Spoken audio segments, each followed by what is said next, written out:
Arriving in this quiet coastal town, I felt a strange calm I hadn't known in years.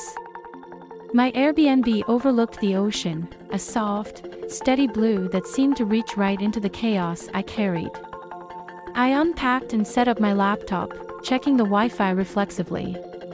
I'd spent the last few years hopping between cities, never staying longer than a month.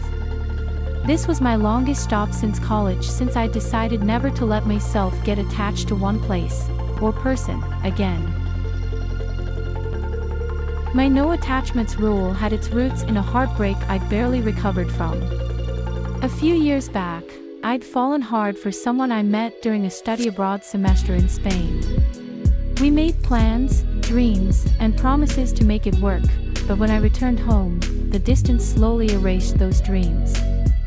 Calls became shorter, texts less frequent, until one day, I was left waiting, staring at a silent phone. I told myself then that I would never let anyone make me feel that kind of loss again. So, I drifted instead, moving from place to place, always on my own terms. On my first morning here, I wandered into a cozy cafe nestled between a bookstore and an art shop. The rich aroma of coffee and the warmth of the small space drew me in immediately.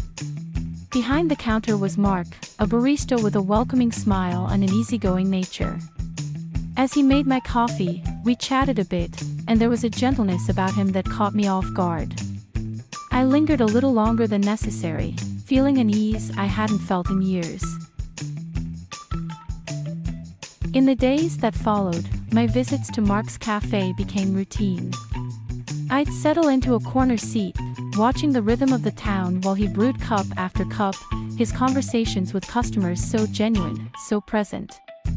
Mark was different from anyone I'd met, grounded in the life he'd built here. He seemed to savor each interaction, each moment.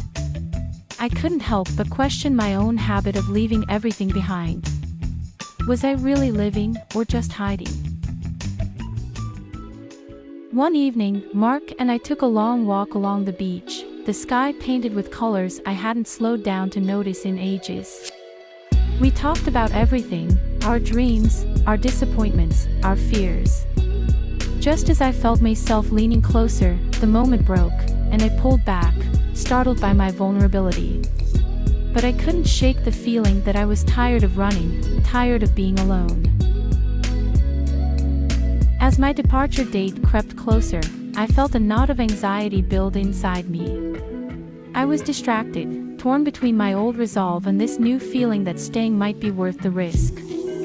Mark noticed my restlessness but didn't press. He was there, quietly supportive, letting me figure it out. The night before I was set to leave, I found the courage to tell him the truth, about the heartbreak, about the rule I'd made to keep myself safe. He listened patiently, and when I'd finished, he simply said he'd be glad if I stayed, but he wanted it to be my choice. That night, I knew I didn't want to leave. For the first time since that painful goodbye, I felt ready to stay. With Mark by my side, I embraced the rhythm of this town, savoring the beauty of being connected and finally feeling at home.